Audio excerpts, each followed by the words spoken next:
Hey, everybody. Welcome to the Achieve Results Now podcast. This is Mark Cardone. And Theron Feidt.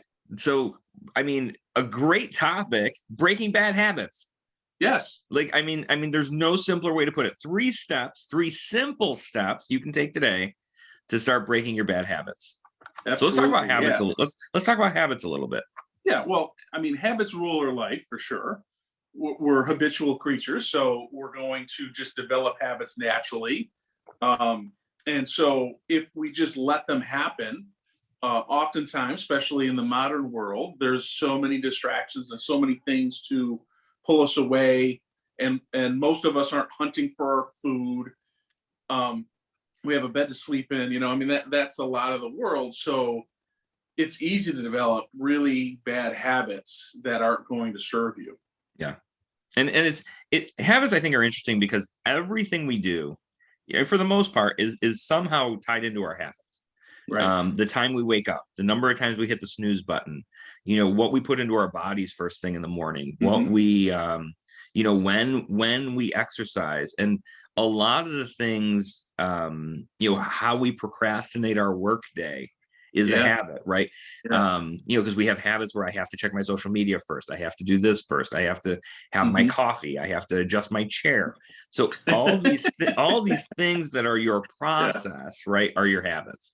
And habits have a naturally negative connotation, right? Like when you think habits, you naturally think bad habits.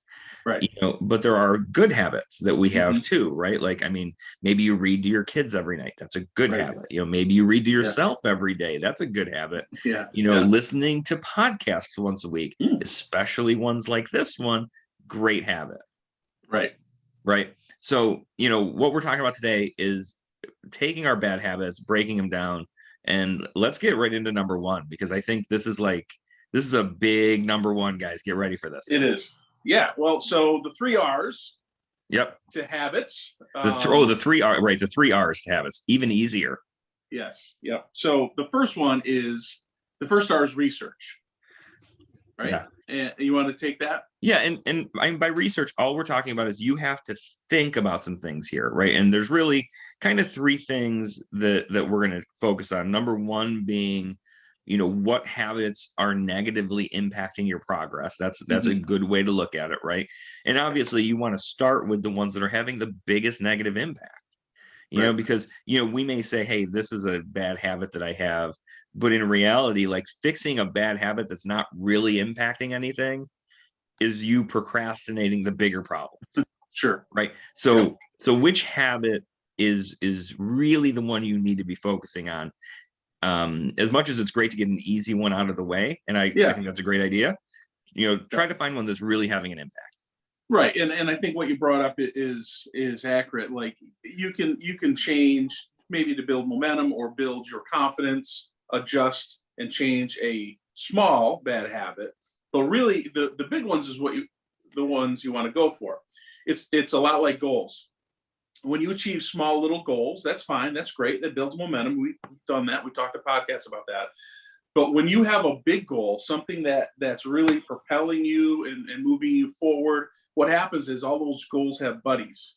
And it's the same thing with habits, right? So when you knock down a big habit, well, there's probably a lot of little habits attached to that big habit that are knocked down as well, and adjusted and changed and move you in the better direction. Yeah. And I think part 2 of the research part is also, why do you want to change the habit, right? And I think that's part of it, is really, what is the, what's it impacting, and what's the end result going to be? How victorious are you going to feel when this is done? Right? You're going to feel like a total champion, or is nobody going to notice? And it's okay if nobody notices if it's having a good impact. Right. Yep. And I think that's so important. The why, again, I'll go back to goals. Your why with goals is what's going to propel you and get you motivated and keep you motivated. And the same thing with changing a habit. Why do you want this? List all the negative things that are happening to you because you have this habit. All the things you could potentially lose because you still have this habit. And if you make that list big enough, and then you also have a list of all the positive things that are going to happen when you would you change that habit, then that creates some urgency and it'll get you moving. It does. And I mean, so, like I said, a simple habit, like hitting the snooze button 8 times, Right. right? Or 9 times, or however many times you hit the snooze button. That's a A lot. simple habit like dropping it down to 1 time or no times, oh my goodness, right? Yeah. Will add an extra hour or so to your day. Which imagine so if you say you have no time and then you add an hour, like imagine Right. the magic you could have with that hour. So I Right. think part of research is just kind of unpacking in your head, which habit, why, and what can I do, once, like what else can I achieve once I have this, this habit under control. Yeah, and write it down. Just to wrap up that number one is write it Yes. down. Don't just think about it, and that's good, and it's better than not thinking about it, of course. But just like a goal, you need to have it written down. You need to make sure that it's documented. And I would write it, not type it, because writing your goals and writing the things you want to change, just they sink in your mind much better. Yeah. Because you're using versus just the typing. It's so funny, like writing things down, like it's so much fun to get into. It's important to write things down, and you can get into research on how your reticular activating system is going to, Right. Identify opportunities that are out in the wild. Honestly, I tell people, write it down, because you're an achiever and you're going to forget. Yeah. I mean, Yeah. you're busy. You're doing 100 things, like thinking, well, geez, I should stop biting my nails. Like that's going to hit the bottom priority at some point. Write it down. So if for no other reason, I mean, there are so many science-backed reasons why you should write it down. But if for no other reason, just so you remember it. That's like my tip. So our number two, R2, it's like Star Wars. Ooh, replace that habit, and why don't you can get into talking about the void. Okay, so when you remove a bad habit, there's a void of time, there's a void of different things you're doing action wise, there's a void. Well, what happens to any void in your life? It gets filled with something. So you can fill that void by default. Whatever's going on in your life, that's what fills it. Now that may work out. Oftentimes, though, it doesn't work out. Okay, and it's filled with something else. How often have you heard people that are trying to lose weight and they stop eating bad, but they start smoking? Right. I mean, it's a toss-up. Which is worse? For you. So you replaced one bad habit with another bad habit. So, but by consciously saying, "This is what I'm going to do. This is what I'm going to replace it with. This is what I'm going to replace my time with." What that does for you, that now you're conscious of it. And so it's important that you write down and you think about, what do I want? How do I want my time to be used? So if I'm not doing this one thing, what am I going to do in its place? If it's eating, let's say you like to snack a lot and you snack on potato chips. Well, I think we all know that, yes, potato chips are good. They taste good, but they're not good for you. So what are you going to replace it with? Well, there's other things you can do to keep your mouth busy, and your hands busy when you're watching TV. There's a lot of healthy snacks, especially nowadays, that you could replace chips with. Are they going to be as good as chips? No, not initially. But what happens is all of a sudden you're like, oh, I feel better. Yeah. Eating chips really didn't make me feel that good. I feel so much better by eating this other thing that I replaced. And then after a week or two, you really don't miss the chips. Yeah. And it's, so this, for this section, I want to call into, like, we talked about environment a little bit on a few podcasts ago. Sure. And I know, like, this year I read Atomic Habits by James Clear, which if people haven't listened to the audio of that, it's phenomenal. It's a really good book. But he talks a lot about environment. And, I've seen a lot of people talk about taking all the things from the drawers in your fridge and putting them on the shelves, and then taking all the things on the shelves and putting them in the drawers, right? So the produce is like out at the ready. Sure. And how that out impacts, at the ready, I like that. Right. It impacts our habitual reach in the fridge and grab something, right? Oh, hey, look, there's blueberries. They're easier to get to than whatever the other thing is, right? So preparation, I think is a lot of this part, but like you said, it's what am I doing instead? What is, instead of hitting the snooze button, right?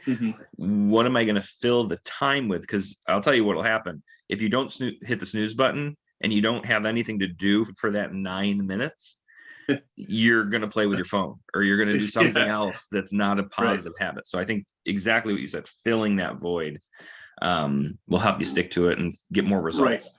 And that's what you said is such a realistic thing that would happen, right? So instead of hitting the snooze button, you jump on your phone. Well, what's going to end up is you're not going to save any more time by getting up early because you're on your phone, and now you're developing a bad habit of getting on your phone first thing in the morning. And there's a lot of things that are going to happen there. You were probably better off keeping the snooze button going, because at least you're getting rest. at least getting rest, versus starting the habit of getting on your phone first thing in the morning. Yeah. So solid example. Yep, for sure. And then step 3. So once you've done your research and you figured out what it is and why, and then you've replaced that habit with something else, you have to do the third R, and that's reward yourself. Right. You know, like give yourself a high five. Look at what you've accomplished, even if you've only replaced that bad habit for one day. Even if it's the first, you haven't built a new habit system yet, Right. but you did it once. Reward yourself. Right. It's anchoring in the feelings that you have, anchoring in the habits that you're developing. You don't want to reward yourself and then go back to where you started, right? So you have to be smart about that. But small little rewards, things like that. But it is important that you're anchoring it. And I think also sharing with people that are close to you, that are going to support you. That can be another way of rewarding, you're right. Yeah. Well, I think it's funny. Like let's stay on the snooze button example, right? Because Okay. I like this example for habits, because I think it's a common habit, right? So you finally stop hitting the snooze button, and you fill that time with reading something positive, listening to a podcast, drinking a big glass of water, or whatever, writing your manuscript, whatever your Right. thing is. And you do it for 5 days in a row, Monday through Friday, you crush it, right? And then you go, well, Saturday's here, so how do I reward myself for being such an amazing producer, right? Well, I'm going to sleep in. Like I'm gonna let myself hit the snooze button a couple times, and then what happens is you're building momentum in the other direction. So I Right. think the mistake a lot of people make is they reward themselves with the thing they're trying not to do. And when you think about that, I think it's like, if I want to cut down my TV watching, I'm going to reward myself by doing what? Like watching Right. TV on the weekends. If I Right. want to cut down my fatty foods or whatever I want to cut out of my diet, I'm going to reward myself with a cheat day or whatever Right. on Saturday and Sunday. Right. So I think exactly what you said, finding people who support you to share it with, giving yourself that high five that you deserve. Help, message us on Facebook, Sure. and let us know. We will virtually high five you. I'll even Yeah. shout you out on the podcast Yeah. for doing this great thing. But I think finding ways to reward yourself is important. Yeah, for sure. All right, let's review. So the 3 R's. So number one is research. So identify the habit you want to change, and then why. That's the big part of this, is why you want it to change. Absolutely. Number 2, replace that bad habit with something better. So find something that will be a better use of that time, a better use of that resource, and plug that in its place. And 3, real simple, is reward. So make sure it's a small reward that's not going to throw you off track and get you back in the old habits, but anchor that in. Make sure it's something that is going to motivate you and get you excited about continuing the improvement of your habits. Absolutely. If you're listening to this right now, it's probably like into 2022, the first week of the new year or so, Yep. somewhere around there. Yep. So, as part of this, share this podcast with people who are looking to achieve big results this year. We got some great stuff coming up. And if you're listening to this later, same thing, share it with people. People Right. like to break bad habits. Yep. And that wraps it up. So thanks, everybody. Thank you.